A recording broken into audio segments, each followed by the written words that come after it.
উৎসবমুখর পরিবেশে সিলেটে উদযাপিত হচ্ছে শারদীয় দুর্গোৎসব। সেনাবাহিনীর পাশাপাশি নিরাপত্তার দায়িত্ব পালন করছেন আইনশৃঙ্খলা সংক্রান্ত অন্যান্য বাহিনীর সদস্যরা। কোনো ধরনের শঙ্কা ছাড়াই উৎসব উপভোগ করতে পেরে খুশি দেবী ভক্তরা। সিলেট প্রতিনিধি বিলকিস আক্তার সুমির রিপোর্ট জানাচ্ছেন কিরণ মুস্তফা। সিলেটে এবার ৬১৮টি পূজা মণ্ডপে অনুষ্ঠিত হচ্ছে শারদীয় দুর্গোৎসব। মহাষষ্ঠীর মধ্য দিয়ে রোববার শুরু হয় সনাতন ধর্মাবলম্বীদের সবচেয়ে বড় ধর্মীয় উৎসবের আনুষ্ঠানিকতা। এরপর থেকেই মণ্ডপগুলোতে জড়ো হন দেবী ভক্তরা।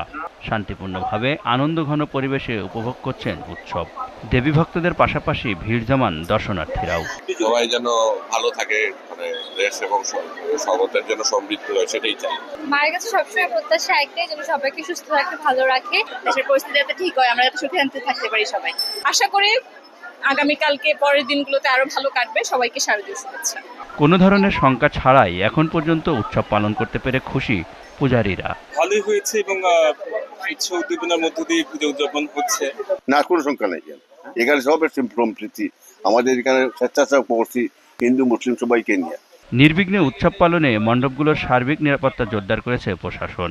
পুলিশ, র্যাব ও বিজিবির টহলের পাশাপাশি সেনাবাহিনীর নজরদারি অব্যাহত রয়েছে।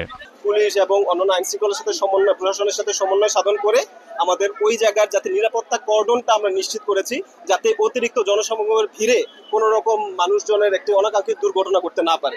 আমরা আশা করি যে কোনো উদ্ভূত পরিস্থিতি আমরা মোকাবেলা করতে পারব। বৃহস্পতিবার বিজয়া দশমীতে দেবী দুর্গার বিসর্জনের মধ্য দিয়েই শেষ হবে শারদীয় দুর্গোৎসব। কিরণ মুস্তফা, জিটিভি নিউজ।